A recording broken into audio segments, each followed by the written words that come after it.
কিছুদিন আগে যখন জাতীয় সঙ্গীত নিয়ে একটা আলাপ উঠলো, যে জাতীয় সঙ্গীত এটা কি বাংলাদেশের জন্য লেখা হয়েছিল নাকি অবিভক্ত বাংলার জন্য তৈরি করা হয়েছিল? অবিভক্ত বাংলার জন্য যদি তো লেখা হয়ে থাকে, আমার সোনার বাংলা বলতে যদি গোটা পশ্চিম বাংলা আর এ বাংলা দুইটাকে বোঝানো হয়ে থাকে, তাহলে সেক্ষেত্রে সেটা কিভাবে বাংলাদেশের জাতীয় সঙ্গীত হয়? এই দেশের জন্য তো এটা লেখা হয়নি। এটাতে লেখা হয়েছে ভারতের একটা অংশ আর এদেশের একটা অংশের জন্য।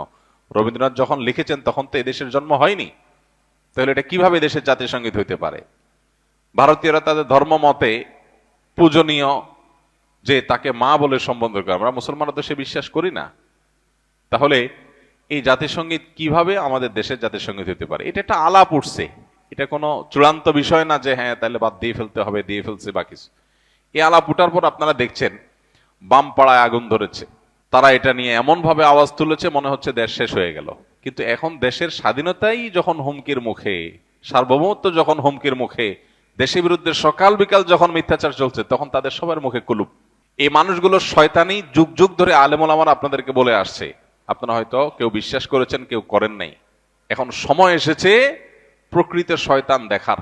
শয়তান দেখার খায়েশ যদি থাকে কারোর, তো এদের চেহারার দিকে সকাল বিকাল তাকালেই শয়তান দেখার খায়েশ পুরা হয়ে যাবে, যে মানুষরূপী শয়তান কিভাবে হয়, মানুষ কতটা ভণ্ড হয়, কতটা ইতর শ্রেণীর হয়, কতটা মানুষ বিচারী হয়, মুনাফিক হয়। এটা এদেরকে না দেখলে বোঝার কোনো উপায় থাকবে না। তারা দেশের প্রেম আর দেশের মায়া এমন ভাবে জিগির করবে। আজ বহু বছর ধরে আলেমুল আমাদেরকে আসামের কাঠগড়া দাঁড় করা রাখছে।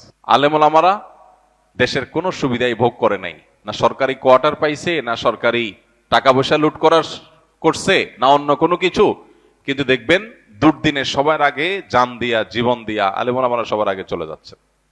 ভাইরা আমার, এই তথাকথিত সুশীল শয়তানগুলোকে এবং তাদের শয়তানিগুলোকে চিহ্নিত করার সময় আমাদের আসছে। মসজিদের মিম্বরগুলো থেকে এখন এই আওয়াজ উঠছে, দেশকে ধ্বংস করার যে চক্রান্ত ইসকন করছে, তাদেরকে আর এদেশের শান্তিপ্রিয় হিন্দু ধর্মাবলম্বীদেরকে আমরা এক করে ফেলতে চাই না, গুলিয়ে ফেলতে চাই না। হিন্দুত্ববাদ এক জিনিস আর হিন্দু আরেক জিনিস। এদেশের যারা হিন্দু ভাইরা আছেন, বৌদ্ধ খ্রিস্টানরা আছেন, তারা শান্তিপ্রমী দেশের নাগরিক, তাদের সে অধিকার আছে। তারা নির্ভয়ে দেশে তাদের সকল কার্যক্রম পরিচালনা করবেন, কেউ সেখানে বাধা দিতে যাবে না। গত দুর্গাপূজার সময় আপনারা দেখেছেন মাদ্রাসার ছেলেরা, মসজিদ থেকে মুসল্লিরা কিভাবে বের হয়ে মন্দিরগুলো পাহারা দিয়েছে। পৃথিবীর কোন দেশে এটা দেখানো যাবে? এই দেশে আছে। এদেশের হাজারটা দোষ আপনি বলতে পারবেন, কিন্তু এদেশে মানুষের ধর্মীয় সহনশীলতা, এটার নজির পৃথিবীর অন্য 10টা দেশে আপনি খুঁজে পাবেন না সচরাচর। কিন্তু এরপরেও আমাদেরকে দোষী বানানো হচ্ছে। এখনো যদি আমরা সরব না হই, সজাগ না হই, এসব শয়তানদের শয়তানিকে মোকাবেলা করতে ঐক্যবদ্ধ না হই, তাহলে এক সময় দেখা যাবে আমাদের পায়ের তলার মাটিটা নেই, হাতছাড়া হয়ে গেছে। তখন আফসোস করে আর কাজ হবে না। আমাদের পাশে হায়দ্রাবাদ সহ বহু নজির আছে। সিকিম আমাদের পাশে আছে। এই সিকিম, এই হায়দ্রাবাদ কিভাবে ওরা গ্রাস করেছে বাংলাদেশকে নিয়ে, তারা সেরকম পরিকল্পনা করে বসে আছে। খুল্লুম খোলা তাদের বিভিন্ন টেলিভিশন চ্যানেলগুলোকে, বাংলাদেশে এক অংশকে তারা তাদের মধ্যে নিয়ে নেওয়ার জন্য তারা মামুর বাইর আবদার তুলতেছে সকাল বিকাল। এগুলো সুযোগ তখনই পাচ্ছে আমরা যখন মনে করছি আমি তো ভালো আছি, আমার কি দরকার এগুলো নিয়ে মাথা ব্যথা করার। একজন মুসলমান তার দায়িত্বশীলতার পরিচয় এখানে দিবে যে আল্লাহর জন্য, আল্লাহর সন্তুষ্টির জন্য, মুসলিম ভূখণ্ডের নিরাপত্তার জন্য, মুসলমানদের নিরাপত্তার জন্য এবং গোটা সব ধর্মের মানুষের নিরাপত্তার জন্য তিনি সবচেয়ে বেশি সজাগ থাকবেন। আমরা গত জুমায় বলেছিলেন, নবী সাল্লাল্লাহু আলাইহি সাল্লাম ঐতিহাসিক মদিনা সনদ বাস্তবায়ন এবং রচনার মধ্য দিয়ে অন্য ধর্মাবলম্বীদের সাথে শান্তিপূর্ণ সহাবস্থানের ঐতিহাসিক লিখিত দলিল পৃথিবীর ইতিহাসে প্রথম তিনি করেছেন, তার আগে কেউ করেনি। সর্বপ্রথম লিখিত চুক্তি, অন্য ধর্মাবলম্বী বা কয়েক ধর্মের মানুষরা শান্তিভাবে একটা ভূমিকে থাকবে, প্রত্যেকে কেউ কারোর ক্ষতিগ্রস্ত করবে না, বরং একে অন্যের বন্ধু হয়ে থাকবে, এই মর্মে নবী করিম সাল্লাল্লাহু আলাইহি সাল্লাম ঐতিহাসিক শান্তি চুক্তি মদিনা সনদ তিনি করেছেন।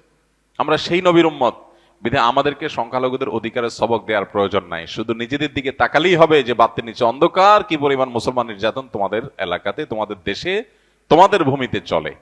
দুর্ভাগ্য আমাদের, আমরা মুসলমানরা অনেকে মনে করি ভারতে মুসলমান নির্যাতন হচ্ছে, আমাদের দেশে তো হচ্ছে না, সমস্যা কি? তো তাদের ব্যাপার। ইরাকে মুসলমান নির্যাতন হচ্ছে, তাদের ব্যাপার। সিরিয়াতে হচ্ছে, তাদের ব্যাপার। ফিলিস্তিনে হচ্ছে, তাদের ব্যাপার। আমরা তো নিরাপদ আছি। এটা কোনো মুসলমানের চিন্তা না। গোটা পৃথিবীর যে কোনো প্রান্তে মুসলমান আক্রান্ত হলে গোটা বিশ্বের মানুষ এটাকে ফিল করবে, অনুভব করবে, কথা বলবে। অতএব এই জায়গা থেকে আমাদের প্রত্যেকটা মানুষের এখন থেকে ভারতের প্রতিটা মুসলিম নির্যাতন, প্রতিটা সংখ্যালঘু নির্যাতনের পরে আমাদের সবার শতকণ্ঠে কথা বলতে হবে। শুধু মুসলমানরা দেশে হিন্দুদের কথা বলা উচিত। আমরা যখন ওদের চালনির ছিদ্রগুলা দেখাই দিতে পারবো, তখন তারা সুইয়ের ছিদ্র খোঁজার সুযোগ আর পাবে না। আমরা চুপচাপ থাকার কারণে তারা আজকে আমাদের মাথার উপরে চড়াও হয়ে বসে আছে। তো এই সময়টাতে বিশেষ করে যারা বিভিন্ন সময় অন্ধত্বে ছিলাম, যারা অতি প্রেমে ডুবেছিলাম, যারা শত্রু আর বন্ধু চিনতে ভুল করেছিলাম, তাদের এখন চেনার সময় হয়েছে যে কিভাবে একটা রাষ্ট্র এইভাবে ন্যাক্কারজনক ভাবে পার্শ্ববর্তী একটা রাষ্ট্রের প্রতি এইভাবে ঝাঁপিয়ে পড়তে পারে, এত নোংরা ভাবে, কোনো কারণ ছাড়া, বিনা উস্কানিতে এইভাবে তারা কিভাবে একটা দেশকে ক্ষতিগ্রস্ত করতে পারে, তার সবচেয়ে নোংরা নজির এখন স্থাপন হতে যাচ্ছে। আমি আবারও বলছি, যদি আমরা সতর্ক না হই তাহলে সেক্ষেত্রে এই দেশ আমাদের আর থাকবে না, এবং এদেশে আমরা যে বিগত কয়েক বছর ধরে আমরা দাসের মতো ছিলাম, সেটা যে আরো কতটা ভয়াবহ আকার ধারণ করতে পারে একমাত্র আল্লাহ তাআলা ভালো জানেন। বিধায় প্রত্যেকটা মানুষকে সজাগ হতে হবে, সতর্ক হতে হবে। এবং ধর্মীয় সম্প্রীতির ব্যাপারে আমরা প্রত্যেকটা মানুষ নিজে থেকে উদ্যোগ নিয়ে নিয়ে আমাদেরকে ধর্মীয় সম্প্রীতি রক্ষা করে তাদের মিথ্যা অভিযোগ, এটাকে মিথ্যা প্রমাণ করতে হবে। সেই অভিযোগকে মিথ্যা প্রমাণ করার জন্য আমাদেরকে ভূমিকা রাখতে হবে। এবং পাড়ায় পাড়ায়, মহল্লা মহল্লায় অন্য ধর্মাবলম্বী যে সমস্ত ভাই বোনরা আছে, সম্ভব হলে তাদের সাথে মিট করতে হবে, তাদেরকে নিয়ে একসাথে বসতে হবে যে ভাই আপনারা কোনো অসুবিধা অনুভব করছেন কিনা, কেউ আপনাদের কোনো অসুবিধা করছে কিনা, তাদেরকে আশ্বস্ত করতে হবে। এবং অহেতুক তাদের মনে যে ভয় সৃষ্টি করছে পার্শ্ববর্তী দেশ থেকে, সেগুলোর ব্যাপারে তাদেরকে অভয় দিতে হবে যে আমরা হিন্দু মুসলিম কাঁধে কাঁধ মিলিয়ে আমাদের প্রিয় মাতৃভূমিতে আছি এবং থাকবো ইনশাআল্লাহ। প্রিয় নবী সাল্লাল্লাহু আলাইহি ওয়াসাল্লাম বলেছেন, তিনি যখন তার মদিনা রাষ্ট্র কায়েম করেছেন, তখন তার সে ঐতিহাসিক বক্তব্য ছিল যে আমার এখানে যে সবচাইতে দুর্বল, সে হলো সবচেয়ে শক্তিশালী। ঐতিহাসিক উক্তি। নবী সাল্লাল্লাহু আলাইহি ওয়াসাল্লাম বলেছেন, আমার এই মদিনা রাষ্ট্রে যে সবচেয়ে বেশি দুর্বল, সে হলো সবচেয়ে বেশি শক্তিশালী। কিভাবে? যে ব্যক্তিকে সবাই কোণঠাসা করে রাখে, দুর্বল করে রাখে, ভীত সন্ত্রস্ত করে রাখে, দমিয়ে রাখতে চায়, চাপিয়ে রাখতে চায়, তার অধিকার কেড়ে নিতে চায়, তাকে দুর্বল করে রাখতে চায়, যে দীনহীন, মিসকিন, অসহায়, এই মানুষটা, নবী সাল্লাল্লাহু আলাইহি ওয়াসাল্লাম তাকে বলছেন যে মদিনার রাষ্ট্র তোমার সাথে আছে এবং রাষ্ট্র তোমাকে সঙ্গ দিয়ে শক্তিশালী করছে, যে তোমার হাতের সাথে রাষ্ট্রের হাত আছে, তোমাকে কেউ দুর্বল যেন করে ফেলতে না পারে। আর যে আমার কাছে শক্তিশালী, নবী সাল্লাল্লাহু আলাইহি ওয়াসাল্লাম বলেছেন, সে হলো এই সমাজে সবচেয়ে দুর্বল। অর্থাৎ তাকে দুর্বলের মতো ট্রিট করা হবে, তার শক্তির কারণে তাকে কোনো কম্প্রোমাইজ করা, সিম্প্যাথি দেখানো, কোনো ছাড় বা সুযোগ দেওয়া হবে না। সবচেয়ে দুর্বলের মতো আচরণ তার সাথে কথা হবে, যে সবচেয়ে বেশি শক্তিশালী।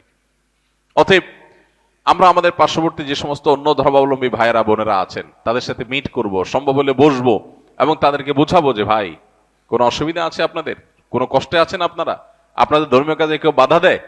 আপনারা দেখেছেন এর আগে বিভিন্ন মন্দিরে দেখা গেছে যে অন্য কোনো হিন্দু যুবক বা অন্য কেউ, তারাই হামলা করতে গিয়ে ধরা পড়েছেন। আর যতগুলো সংখ্যালঘু নির্যাতনের ঘটনা দেশে ঘটেছে, এটা আমরা সবাই জানি, ওপেন সিক্রেট। বিচ্ছিন্ন দু চারটা যাই ঘটেছে, তার সবগুলো হলো রাজনৈতিক, এগুলো একটাও ধর্মীয় না। মুসলমানদের মসজিদ থেকে মিছিল নিয়ে যায় মন্দির ভেঙে দিছে, এই ঘটনা এদেশে ঘটে না, বরং রাজনৈতিক উদ্দেশ্যে কিছু টাকা পয়সা দিয়ে এই ধরনের ঘটনা ঘটানো হয়ে থাকে, তিল হলে সেটাকে তাল করে দেখানোর জন্য। তো এই জায়গাটাতে আমাদের ডায়ালগ বাড়াতে হবে, আলোচনা বাড়াতে হবে।